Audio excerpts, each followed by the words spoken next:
జీవితంలో ఒక్కసారైనా చేయాల్సిన యాత్ర చార్ధామ్. లతగారి ఆధ్వర్యంలో సంప్రదించండి.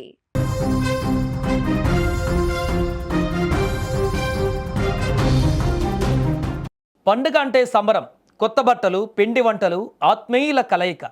ఇక ఈస్టర్ పండుగ క్రైస్తవ సోదరులంతా ఎంతో భక్తి శ్రద్ధలతో జరుపుకునే పర్వదినం.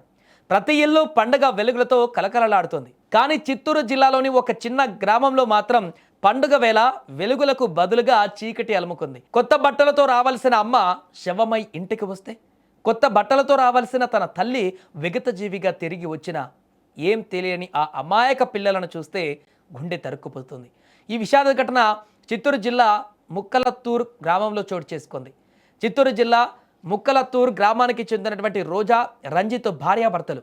వీరిద్దరు స్థానికంగా ఉండే ఓ ఫ్యాక్టరీలో పనిచేస్తూ జీవనం కొనసాగిస్తున్నారు.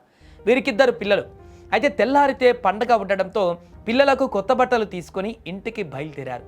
పిల్లలకు కొత్త బట్టలు కొని ఇస్తే వాళ్ళ ముఖంలో వచ్చే సంతోషాన్ని చూడాలని ఆ తపనతో షాపింగ్ చేశారు.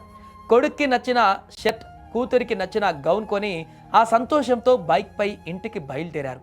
కానీ తానొకటి తలిస్తే దైవం ఒకటి తలిచినట్లు జీడి నెల్లూరు నీవా నది వంతెన వద్దకు రాగానే వీరు ప్రయాణిస్తున్నటువంటి ద్విచక్ర వాహనాన్ని గుర్తు తెలియని వాహనం ఢీకొట్టింది. ఈ ప్రమాదంలో భార్య రోజా మృతి చెందగా భర్త రంజిత్కు తీవ్ర గాయాలయ్యాయి. ఇదిలా ఉంటే తల్లిదండ్రులు ఎప్పుడు వస్తారు, తమకు కొత్త బట్టలు తెస్తున్నారని ఇంటి వద్ద పిల్లలు ఆశగా ఎదురు చూస్తున్నారు. పాపం ఆ అమాయకులకు ఏం తెలుసు, తమ కోసం బట్టలు కొన్న అమ్మ ఆ బట్టలను వాళ్లకు తొడిగి మురిసిపోవలసిన అమ్మ శాశ్వతంగా కళ్ళు మూసిందని. కాసేపటికి ఇంటి ముందుకు అంబులెన్స్ వచ్చింది. అది చూసి పిల్లలు సంతోషించారు.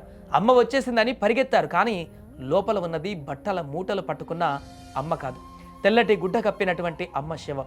ఆ సంచిలో వాళ్ళు కోరుకున్న కొత్త బట్టలు ఉన్నాయి, కానీ వాటిని పిల్లలకు తొడిగి ముస్తాబు చేసి మురిసిపోయే అమ్మ మాత్రం అనంత లోకాలకు వెళ్ళిపోయింది.